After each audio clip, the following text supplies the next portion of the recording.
माधवी 2-3 महिन्यापूर्वीच नोकरीला लागली होती. आता तिच्या लग्नासाठी स्थळं पाहायला सुरुवात झाली होती. माधवीला मात्र इतक्यात लग्न करण्याची इच्छा नव्हती. पण तिच्या आईवडिलांना मात्र तिच्या लग्नाची काळजी लागून राहिली होती. माधवीलाही तिच्या आईवडिलांची काळजी कळत होती आणि आई बाबा जे काही करत आहेत ते तिच्या भल्यासाठीच आहे हे सुद्धा ती जाणून होती. 2-3 स्थळे बघितल्यानंतर माधवीसाठी सुमितचे स्थळ आले. सुमित दिसायलाही देखणा होता आणि चांगल्या नोकरीवरही होता. पहिल्या नजरेत तो कुणालाही आवडेल असाच होता. माधवी सुद्धा दिसायला खूपच सुंदर होती. त्यामुळे सुमितलाही माधवी पसंत पडली. दोन्ही घरच्यांची पसंती झाली आणि एक चांगला मुहूर्त बघून लवकरच माधवी आणि सुमितचा साखरपुडा पार पडला. 2 महिन्यानंतर लग्नाचा मुहूर्त निघाला होता. या दरम्यान दोघांनी फोनवर एकमेकांशी बोलायला सुरुवात केली होती. सुमितने माधवीला त्यांच्या सुखी संसाराची अनेक स्वप्ने दाखवली. हळूहळू माधवी सुद्धा सुमितच्या प्रेमात गुंतत होती. काही दिवसांनी दोघांचेही थाटामाटात लग्न झाले. माधवी सुमितची पत्नी म्हणून त्याच्या घरात आली. सासरी पण नव्या नवरीचे खूप गोड कौतुक झाले. सत्यनारायणाची पूजा पार पडली. दोघे नवरा बायको 2 दिवस बाहेर फिरून सुद्धा आले आणि तिथून आल्यानंतर माधवीच्या खऱ्या संसाराला सुरुवात झाली. काल रात्री माधवी आणि सुमित बाहेरून उशिरा घरी परतली होती. रात्री आवरून झोपताना खूप उशीर झाला होता. पहाटेचे 5 वाजले असतील. माधवी गाढ झोपेत होती तेव्हा कोणीतरी त्यांच्या बेडरूमचे दार ठोठावले. माधवी दचकून जागी झाली. तिने लगेच जाऊन दरवाजा उघडला तर समोर तिच्या सासूबाई उभ्या होत्या. त्यांना बघून माधवीने जरा काळजीने विचारले, आई तुम्ही इथे इतक्या सकाळी? यावर तिच्या सासूबाई म्हणाल्या, हो अगं 5:30 वाजलेत. मला वाटलं तू उठली नसशील तर आपणच उठवावे. मी आणि तुझे सासरे रोज सकाळी 6 वाजता उठतो. तू पण रोज सकाळी 5:30ला उठून तुझं आवरून 6:30 वाजेपर्यंत चहा नाश्ता तयार करत जा. अर्धवट झोपेत असलेल्या माधवीने मानेनेच हो म्हटले. सासूबाई निघून गेल्या आणि माधवी अर्ध्या तासात स्वतःचं आवरून स्वयंपाकघरात गेली. सासरी आल्यानंतर आज पहिल्यांदाच स्वयंपाकघरात आलेल्या माधवीला जरा गोंधळल्यासारखं झालं होतं. तितक्यात तिच्या सासूबाई स्वयंपाकघरात आल्या आणि त्यांनी कोणती वस्तू कुठे ठेवली आहे हे माधवीला सांगितलं आणि त्या निघून गेल्या. माधवीने सर्वांसाठी चहा नाश्ता बनवला. पटकन घरातील बाकीची कामे आवरली आणि स्वयंपाक केला. सुमितचा आणि तिचा टिफिन भरला आणि 9 वाजता ऑफिसला जाण्यासाठी घरातून निघाले. माधवीला ऑफिसला जाईपर्यंत 2 ट्रेन बदलाव्या लागणार होत्या. रात्री झोप व्यवस्थित न झाल्याने तिला थकवा जाणवत होता. पण तरीही लग्नाच्या सुट्ट्यांनंतर आज पहिल्यांदा ऑफिसला जायचं म्हणून ती तिचा थकवा विसरली. तिला आज ऑफिसमध्येही भरपूर काम होते. त्यामुळे तिला ऑफिसमधून निघायला उशीर झाला होता. घरी पोहोचेपर्यंत 9 वाजले होते. ती घरी पोहोचताच तिच्या सासूबाईंचा रागवलेला चेहरा बघून तिला कळून चुकले होते की तिला ऑफिसमधून यायला उशीर झाल्याने त्या थोड्या नाराज आहेत. माधवी तिच्या सासूबाईंना म्हणाली, सॉरी आई, ऑफिसमध्ये काम थोडं जास्त होतं म्हणून आज यायला थोडा उशीर झाला. यावर सासूबाई म्हणाल्या, ते ठीक आहे पण आता जाऊन हातपाय धुवून घे आणि स्वयंपाकाला सुरुवात कर. सुमितची पण घरी येण्याची वेळ झाली आहे. माधवी हो आई एवढे बोलून आतमध्ये गेली. पण तिच्या मनात अजूनही विचार सुरूच होते की मला यायला उशीर झालाय तरी पण सासूबाईंनी स्वयंपाकाला सुरुवात सुद्धा केली नाही. माझ्याकडून जितकं शक्य असेल तितकं मी करेनच. पण मी कालच प्रवासाहून आले आणि पहाटे 5 वाजेपासून जागी आहे. सकाळी सुद्धा घरातील सगळीच कामे उरकूनच ऑफिसला गेले होते. असा विचार करतच माधवी हातपाय धुवून सरळ स्वयंपाकघरात गेली. तिथे जाऊन बघते तर दिवसभरातील भांडी सुद्धा घासायची पडली होती. माधवीच्या सासरी आधी भांडे धुणं करण्यासाठी एक मावशी यायच्या. पण माधवी या घरात सून बनून आल्यावर 2च दिवसात तिच्या सासूबाईंनी त्या मावशींना कामावरून काढून टाकले. माधवी आज सकाळपासून खूप थकलेली होती. पण आता लग्न झालं म्हटल्यावर घरातली कामे तर करावीच लागणार असा विचार करून माधवी काम करत होती. माधवीने आधी भांडी घासायला घेतली. मग स्वयंपाक करून जेवण होईपर्यंत रात्रीचे 12 वाजले होते. जेवण झाल्यावर सर्वजण आपापल्या खोलीत झोपायला निघून गेले. सुमित सुद्धा झोपायला खोलीत निघून गेला. माधवीने पूर्ण किचन आवरले आणि ती सुद्धा झोपायला निघून गेली. माधवी इतकी थकली होती की बेडवर पडताच तिला झोप लागली. माधवीने दुसऱ्या दिवशी पुन्हा सकाळी 5:30 वाजता उठून कामांना सुरुवात केली. सर्वांना चहा नाश्ता दिल्यावर ती सुमितला रूममध्ये चहा नाश्ता द्यायला गेली. पण आज सुमित मात्र तिच्याशी बोलत नव्हता. म्हणून तिने सुमितला विचारले, सुमित काय झालंय? तुम्हाला कशाचा राग आलाय का माझ्यावर? यावर सुमित म्हणाला, राग आलाही असेल मला तरी तुला थोडी माझी काळजी आहे. यावर माधवीने विचारले, का? काय झालं? माझं काही चुकलं का? यावर सुमित म्हणाला, रात्री मी तुझी वाट बघत जागाच होतो आणि तू रूममध्ये आल्याबरोबरच लगेच झोपली. माझ्याशी बोलणं नाही ना काहीच नाही. यावर माधवी हसून म्हणाली, अच्छा, तर तुम्हाला ह्याचा राग आलाय. सॉरी, काल काम जास्तच झालं होतं ना, म्हणून मी खूप थकले होते. यावर सुमित म्हणाला, इतक्यातच थकलीस? माझी आई तर आयुष्यभर ही कामं करत आली, ती कधी थकली नाही आणि तू बरी एकच दिवसात थकून गेलीस. सुमितचे बोलणे ऐकून माधवी विचारातच पडली आणि काहीही न बोलता चहा नाश्ता टेबलावर ठेवून रूमच्या बाहेर आली. मनात मात्र विचार सुरूच होते. घाईघाईने तिने घरातील कामं आवरली आणि तयारी करून ती ऑफिसला निघून गेली. तिथे ऑफिसमधल्या मैत्रिणींनी माधवीला लग्नाची पार्टी मागितली होती, म्हणून तिने ऑफिस सुटल्यावर सगळ्या मैत्रिणींना भेळपुरीची पार्टी दिली. त्यामुळे आजही तिला घरी यायला थोडा उशीरच झाला. ती घरी आल्यावर सासू तर रागात होतीच, पण आज सुमितसुद्धा लवकरच घरी आला होता. सुमितने तिला विचारले, माधवी, आज पुन्हा तुला घरी यायला उशीर झाला?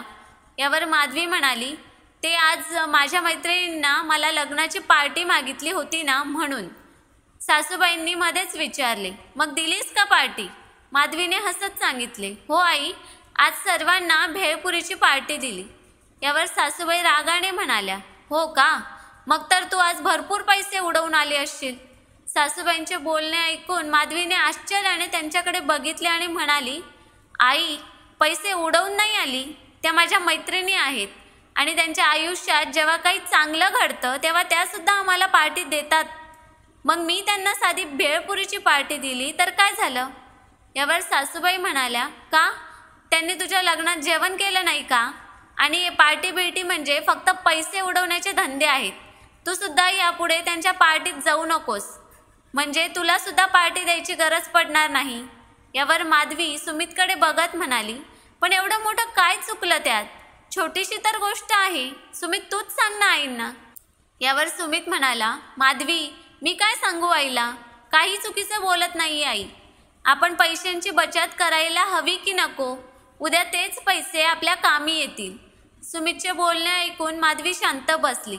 इतक्यात तिची सासूबाई म्हणाली, आता जा आणि स्वयंपाकाला सुरुवात कर. आज कुणी आम्हाला काही पार्टीला बोलवणार नाहीये. सासूबाईंचे बोलणे ऐकून माधवी हातपाय धुवून लगेच स्वयंपाकघरात निघून गेली. सुमित आजच्या काळातला तरुण असूनही असा विचार करतो याचे माधवीला आश्चर्य वाटत होते.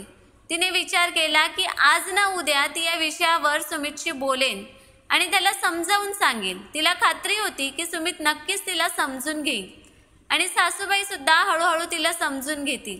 असेच 2 महिने निघून गेले. माधवीला घरातील सगळी कामे आटपून रात्री झोपायला 12-1 वाजत आणि सकाळी पुन्हा 5-5:30ला उठावे लागायचे.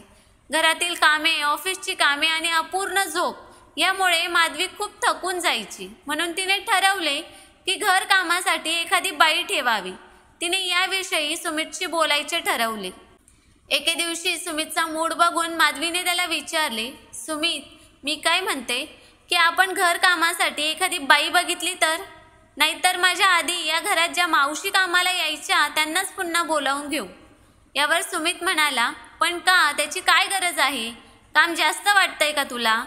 यावर माधवी म्हणाली, तसं नाही हो, पण ऑफिसमधून आल्यावर मला खूप थकल्यासारखं वाटते ना, म्हणून. मी स्वयंपाक वगैरे करत जाईल, पण भांडे, कपडे आणि लादी पुसणे अशा वरवरच्या कामांसाठी एक बाई सांगूयात ना. यावर सुमित म्हणाला, आणि पैशांचा अपव्यय होईल त्याचं काय?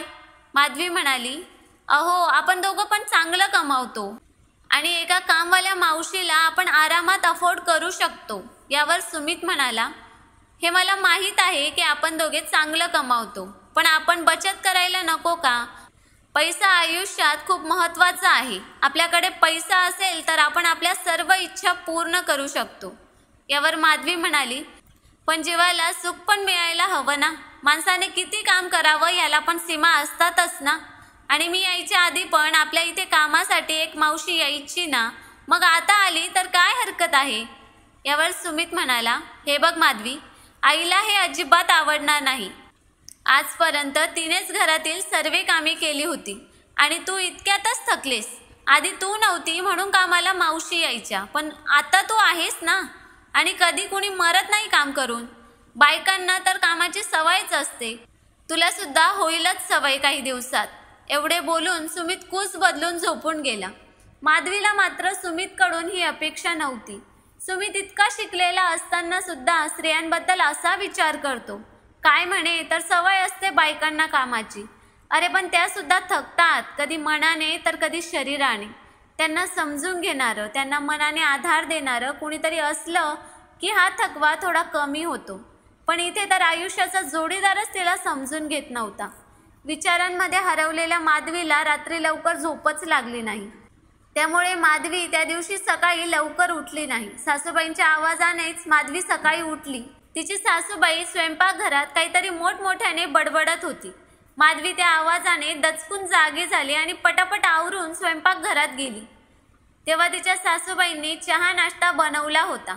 माधवीला बघताच त्या म्हणाल्या, उठल्यात सुनबाई, तुम्ही बेडरूममधून बाहेर यायचे कशाला कष्ट घेतले. मला सांगितलं असतं तर तुमचा नाश्ता घेऊन मीच आले असते ना. यावर माधवी जरा घाबरतच म्हणाली, आई, ते काल रात्री ना माझं जरा डोकं दुखत होतं म्हणूनच झोपायला उशीर झाला. यावर सासूबाई म्हणाल्या, हो का, आता बहाणे पण छान बनवायला लागली आहेस तू. तुला या घरात येऊन 2 महिने नाही झाले आणि मला पुन्हा स्वयंपाकघरात पाय ठेवावा लागला. घरात सून असून सुद्धा या वयात मला काम करावं लागत आहे. सकाळपासून चहा आणि नाश्ता बनवत आहे. हेच दिवस बघायचे राहिले होते आता. यावर माधवी म्हणाली, माफ कर आई, असे पुन्हा होणार नाही याची मी काळजी घेईन. एवढे बोलून सासूबाईंच्या उत्तराची वाट न बघता माधवी स्वयंपाकाला लागली.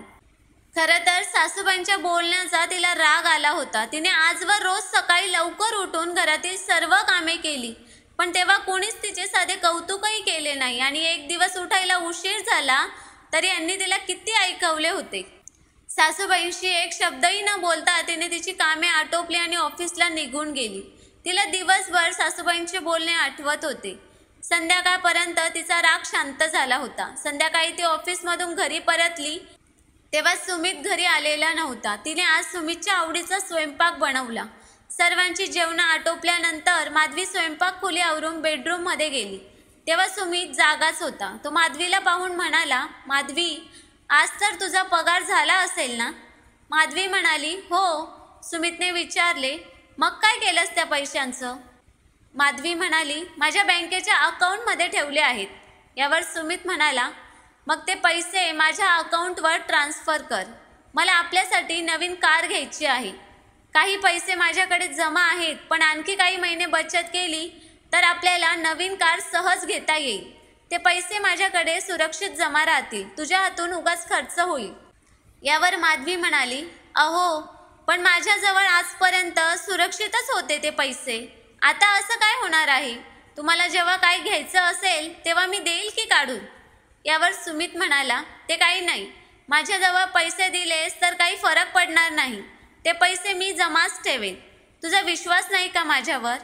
यावर माधवी म्हणाली, नाही, असं काहीच नाहीये. तुमच्यावर माझा पूर्ण विश्वास आहे. तुम्ही जे काही करताय ते आपल्यासाठीच करताय. आणि तसंही जे तुमचं आहे ते माझं आहे आणि जे माझं आहे ते तुमचंच तर आहे. मी करते पैसे ट्रान्सफर. माझी समजूतदार बायको, असे म्हणत सुमितने माधवीला जवळ घेतले. दुसऱ्याच दिवशी माधवीने तिचा पगार सुमितच्या अकाउंटवर ट्रान्स्फर केला. तिला सुमितचे खूप कौतुक वाटत होते की सुमित आपल्या भविष्याचा किती विचार करतोय म्हणून. ती खूप खुश होती. त्यानंतर माधवीला बरेचदा ऑफिसमधून घरी येताना उशीर व्हायचा आणि ऑफिसमधून थकून आल्यावर तिच्या सासूचे तिला टोमणे मारणे सुरूच असायचे. सुमित पण एखाद्या वेळी लवकर घरी आला की तिच्या उशिरा येण्यावरून तिला रागवायचा. पण संसार म्हटलं की हे सर्व चालायचंच असं म्हणून ती दुर्लक्ष करायची. असे 4-5 महिने निघून गेले. दिवाळीचा सण जवळ आला होता. घराची साफसफाई आणि फराळाचं बनवायचं होतं. म्हणून माधवी रात्री जागून कामे करायची. तिची सासरी पहिलीच दिवाळी होती, त्यामुळे तिला कोणत्याच गोष्टीत कमतरता ठेवायची नव्हती. असेच एकदा माधवी संध्याकाळी लवकर घरी आली. त्या दिवशी सुमितही लवकरच घरी आला होता. सुमितने तिला विचारले, माधवी आज लवकर आलीस? यावर माधवी म्हणाली, हो. अहो, जवळच एक मीटिंग होती. मीटिंग लवकर संपल्याने रिक्षाने घरी आले. सुमित चिडून म्हणाला, रिक्षाने येण्याची काय गरज होती तुला? रिक्षाला जास्त पैसे लागतात. घरी यायला थोडा उशीर झाला असता, पण पैसे वाचले असते ना.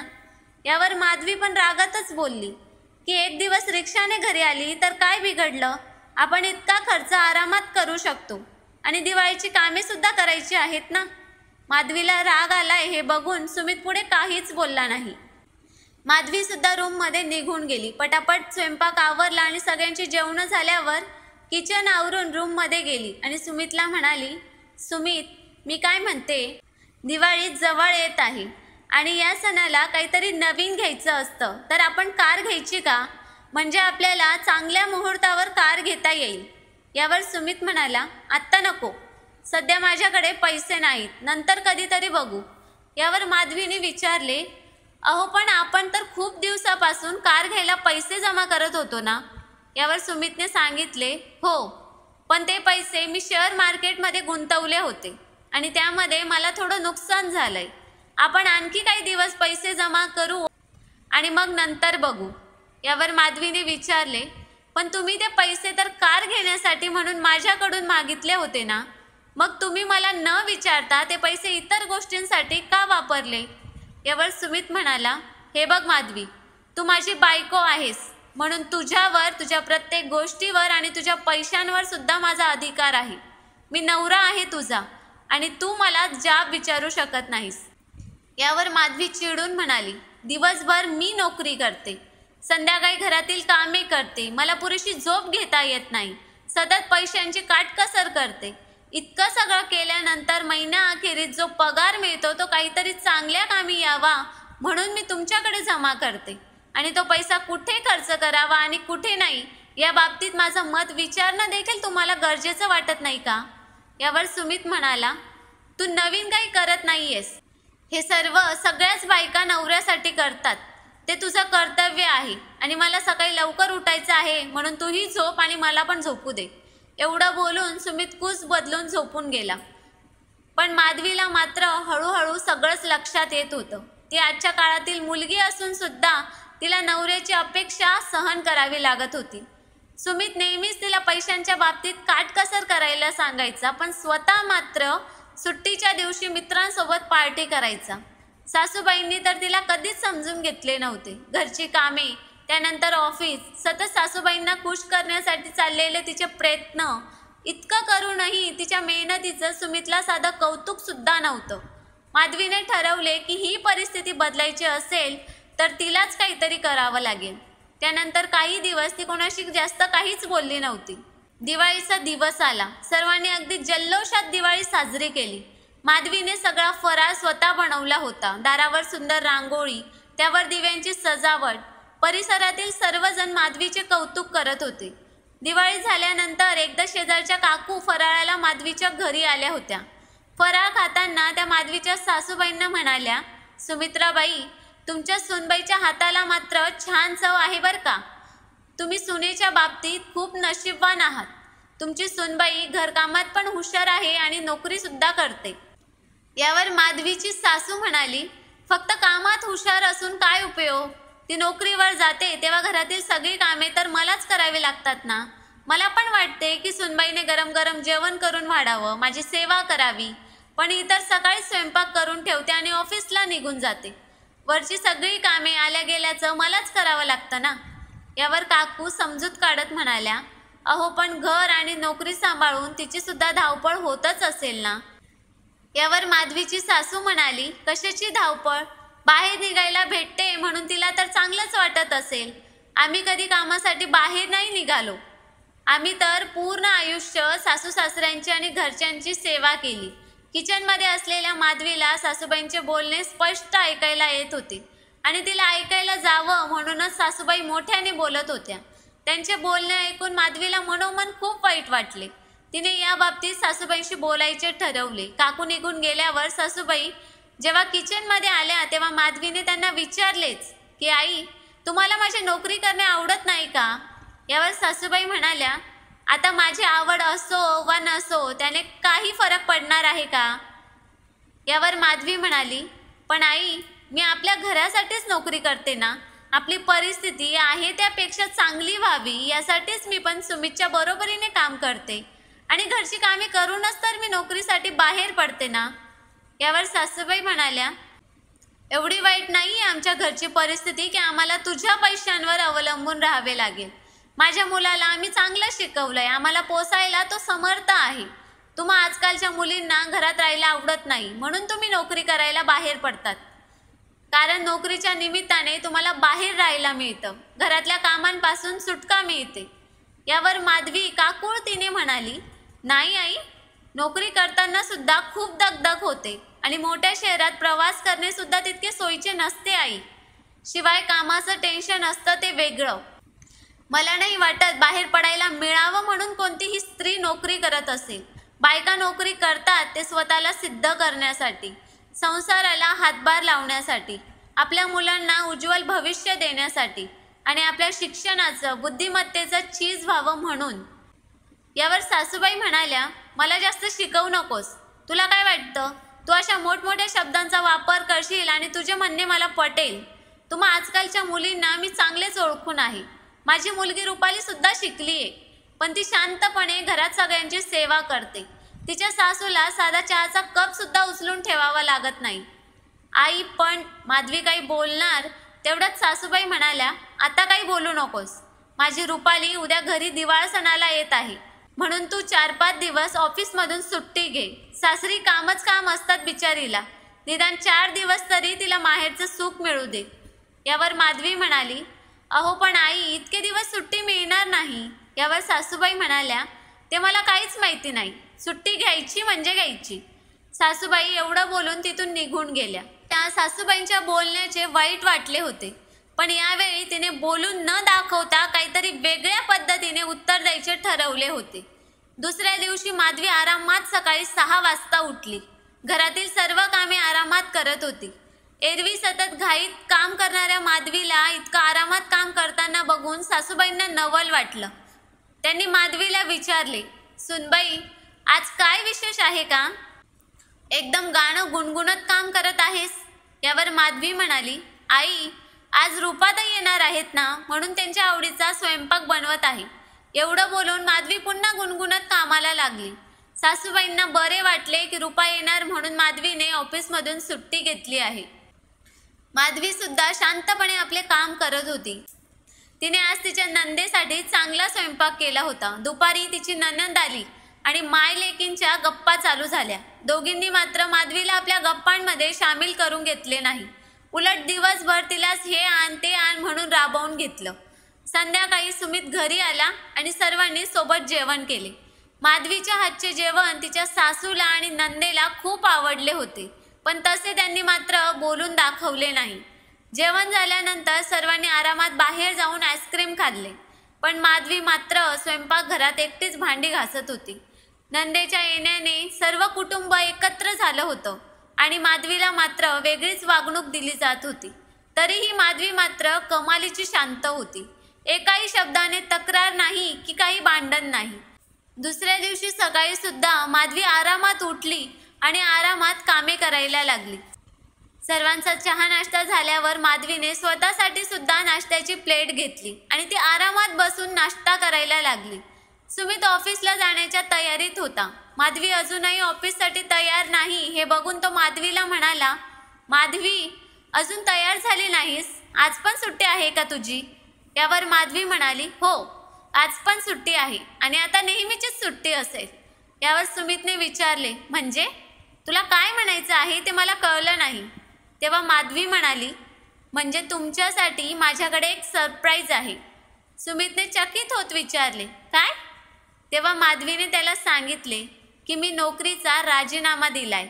हे ऐकून सुमित अक्षरशः किंचाळत म्हणाला, काय? तुला कळतंय का तू काय बोलत आहेस ते? सुमितचे बोलणे ऐकून माधवीची सासूबाई आणि नणंद रूपा तिथे आल्या. माधवी म्हणाली, हो, मी योग्य तेच बोलत आहे. यावर सुमितने विचारले, तू कोणाला विचारून हा शहाणपणा केलास? यावर माधवी शांततेने म्हणाली, स्वतःला विचारून. कारण नोकरी करण्याचा निर्णय सुद्धा माझा स्वतःचाच होता आणि नोकरी न करण्याचा निर्णय सुद्धा माझा स्वतःचाच आहे. तेव्हा तिची नणंद म्हणाली, अगं वहिनी, आजकाल नोकरी मिळणं किती कठीण आहे आणि तू तुझ्या इतक्या चांगल्या पगाराच्या नोकरीचा राजीनामा दिला. यावर माधवी म्हणाली, हो, कारण आपल्या घरात माझ्या पगाराची काहीच गरज नाही. सुमित खूप चांगलं कमावतात आणि त्याने आमचं आरामात भागतं आणि आता मला सुद्धा घरी राहून माझ्या सासूबाईंची सेवा करायची आहे, अगदी तशीच जशी तुम्ही तुमच्या सासूबाईंची करतात. यावर तिची नणंद म्हणाली, अगं वहिनी, मला माझ्या मनासारखी नोकरी मिळाली नाही म्हणून मी नोकरी केली नाही, नाहीतर मी तरी कशाला घरी काम करत बसली असती. यावर माधवी म्हणाली, अहो पण रुपाताई, माझं नोकरी करणं आईंना नाही आवडत आणि मला घरी यायला बरेचदा उशीर होतो तेव्हा सुमितचीही चिडचिड होते. मलाही वाटतं की जेव्हा सुमित घरी येतील तेव्हा मी चांगलं तयार होऊन हसून त्यांचं स्वागत करावं. यावर सुमित चिडून म्हणाला, अगं ए बाई, तुझं ते हसून स्वागत करणं मला नकोय. तू चल माझ्यासोबत, आपण ऑफिसमध्ये बोलून तुझा राजीनामा त्यांनी स्वीकारू नये म्हणून त्यांना विनंती करू. यावर माधवी म्हणाली, अहो पण मला नाही करायची आहे नोकरी, मला आता फक्त गृहिणी म्हणून घर सांभाळायचं आहे. यावर सुमित म्हणाला, घर सांभाळायला बायको हवी म्हणून मी तुझ्याशी लग्न केलं नाहीये. तू चांगल्या नोकरीवर आहेस आणि चांगला पगार कमावतेस म्हणून मी तुझ्याशी लग्न केलंय. नाहीतर कितीतरी मुलींचे बाप मला भरघोस हुंडा द्यायला तयार होते, पण तुझ्या बापाकडून हुंडा न घेता मी तुझ्याशी लग्न केलंय, ते काही गृहिणी बनवायला नाही. यावर माधवी म्हणाली, अरे वा सुमित, शेवटी खरं काय आहे ते तुम्ही बोललातच. तुम्ही मुलीचे गुण अवगुण न बघता फक्त हेच बघितलं की तिच्याकडून तुम्हाला किती पैसा मिळू शकतो. नोकरी करणारी बायको हवी हा हट्ट एकदा मी समजून घेऊ शकते, पण बायकोच्या पगारासाठी तुम्ही लग्न केलं हे मात्र मनाला न पटणारं आहे. मी तुमच्यावर मनापासून प्रेम केलं, तुमच्या घराला आपलं घर मानलं, तुमच्या आईला आपली आई मानली, पण तुम्ही मात्र मला कधीच तुमच्या घरात सामावून घेतलं नाही. मी सर्व काही करून परकीच राहिली. मी माझं घर सोडून फक्त या आशेवर तुमच्या सोबत इथे आले की तुम्ही मला प्रत्येक पावलावर साथ द्याल, मला समजून घ्याल, पण तुम्ही कधीच मला समजून घेतलं नाही. प्रेमाने तर सोडा, पण कधी माणूस म्हणून सुद्धा तुम्ही मला समजून घेतलं नाही. तुमच्या अपेक्षा आहेत की मी रात्रंदिवस नुसतं काम करावं, त्यातही आईंना मी नोकरी करते म्हणून मी कधीच आवडले नाही. त्यांच्या मते मी बाहेर फक्त फिरायला जाते. आजकाल जनरली सर्वांच्या घरीच कामाला बाई असते. आपल्या घरी सुद्धा आधी कामाला बाई यायची, पण मी या घरात आले आणि तुम्हाला वाटलं की बायकोच्या रूपात तुम्हाला मोलकरीनच मिळाली आहे. सकाळी लवकर उठून घरची कामे करून दिवसभर ऑफिसमध्ये थकून घरी आल्यावर दिवसभराची भांडी घासून स्वयंपाक करून सगळी कामे करून रात्री तुमच्या बोलता बोलता माधवी थांबली. तिच्या डोळ्यातून अश्रू ओघळले. तेव्हा सुमित म्हणाला, तुझा नेमका प्रॉब्लेम काय आहे? हाच ना की घरात कामाला बाई हवी. उद्यापासूनच आपण कामाला बाई बोलवू, पण तू नोकरी सोडू नकोस. यावर माधवी म्हणाली, कमाल आहे सुमित तुमची. मला काय म्हणायचं आहे ते तुम्हाला अजूनही कळलं नाहीये. तुम्हाला वाटतं की घरात कामासाठी बाई हवी म्हणून मी हे बोलते. तुमचं नेमकं काय चुकतंय हे तुम्हाला कळतच नाहीये. यावर माधवीच्या सासूबाई मध्येच म्हणाल्या, हे बघ सुनबाई, सुमित जसं बोलतोय तसंच कर. तू जर नोकरीचा राजीनामा दिला तर तुला आमच्या घरात राहता येणार नाही. आम्ही तुला कायमचं माहेरी पाठवून देऊ. यावर माधवी म्हणाली, तुम्ही काय मला घरातून काढणार सासूबाई? उलट मीच आता तुमच्या या घरात राहणार नाहीये. तुमच्यासारखे विचार असणाऱ्या लोकांबरोबर मी इतके दिवस राहिले याचेच मला आश्चर्य वाटत आहे. मी तुमचं हे घर सोडून जात आहे. तेव्हा सुमित त्याच्या आईला म्हणाला, आई, मी बोलतोय ना तिच्यासोबत, तू थांब ना थोडा वेळ, मी समजावून सांगतो तिला, ती जाईल पुन्हा नोकरीवर. यावर माधवी म्हणाली, हो, मी नोकरीवर तर जाईलच, कारण मी खूप मेहनत करून चांगली नोकरी मिळवली. माझ्या आई वडिलांनी गरीब परिस्थिती असतानाही मला चांगलं शिकवलं. नोकरी सोडून मी त्यांच्या कष्टाचा अपमान नाही करणार. म्हणून नोकरी तर मी करेनच, पण ती माझ्या माहेरून. आता मला तुझ्यासोबत राहायचं नाहीये. तुमच्यासारख्या स्वार्थी माणसाबरोबर राहण्यापेक्षा मला एकटी राहणेच आवडेल. तुम्हाला लवकरच घटस्फोटाची नोटीस मिळेल. जाते मी. एवढं बोलून माधवी बॅग घेऊन निघून गेली. तिला जाताना सगळेजण बघतच राहिले, पण कुणालाही आता तिला थांबवण्याची हिंमत झाली नाही. तर मित्रांनो, या कथेतील माधवीने घेतलेल्या निर्णयाबद्दल तुमचे मत आम्हाला कमेंट करून नक्कीच सांगा. आम्ही नेहमीच तुमच्या कमेंट्स आणि लाईकची वाट बघत असतो. आणि स्टोरी आवडली असेल तर चॅनलला सबस्क्राईब करायला पण विसरू नका. धन्यवाद.